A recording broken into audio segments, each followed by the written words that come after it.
Hello বন্ধুরা, দেখো সকালবেলা একটা ভিডিও নিয়ে চলে এসেছি। এটা কিন্তু সকালের ভিডিও, ঠিক আছে? এখন তো বিকেল হয়ে গেছে, গুড ইভিনিং হয়ে গেছে। তাই তোমাদের সকালবেলা ভিডিওটা ছাড়িনি, তো এখন ভিডিওটা ছেড়ে দিচ্ছি। তা দেখো, আমি এখন বসে বসে খাচ্ছি রুটি আর বেগুন ভাজা। মা তো করে দিয়েছে রুটি বেগুন ভাজা, গরম গরম রুটি আর বেগুন ভাজা। উফ, শীতকালে জমে যাবে। তা আমার তো খুব প্রিয় শীতকাল। আয় দেখে দেখো মশা কামড়াচ্ছে আর আমি ঠাস ঠাস করে মশা মারছি। কি আর করবো, তোমাদের তো এডিটিংটা তো করতেই হবে, তোমাদের ছাড়তেই হবে ভিডিওটা। তা ভাবলাম মশাও মারি আর তোমাদের ভিডিও ছাড়ি। আর এদিকে ঘর দোয়ার গুছাচ্ছি।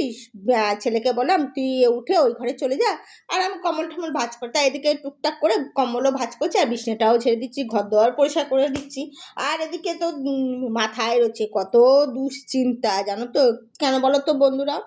আরে বলো না, তো আমাদের আমাদের ফ্রিজটা না খারাপ হয়ে গেছে। ফ্রিজের ভিতরে যে রেগুলেটরটা না, ওটা খারাপ হয়েছে। ফ্রিজটার মানে লাইট জ্বলছে, কিন্তু ফ্রিজে যে আওয়াজটা সেটা আর হচ্ছে না, জানো তো বন্ধুরা। তারপর কি করবো তাই জন্য লোক ডাকা হয়েছে। লোকটাকেও ফোন করছি, দেখছি ফোনও ধরছে না। তা মনে হয় ঘুমাচ্ছে।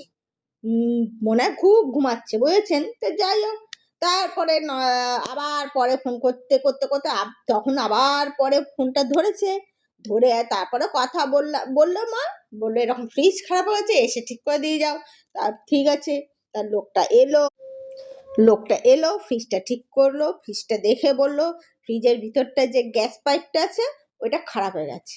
তা দেখো, আমি ওদিকে ঘরে কাজ করছি আর ওদিক থেকে উফ, এত মশা কি আর এডিটিং করব, মশা কামড়ে এডিটিং করতে পারছি না।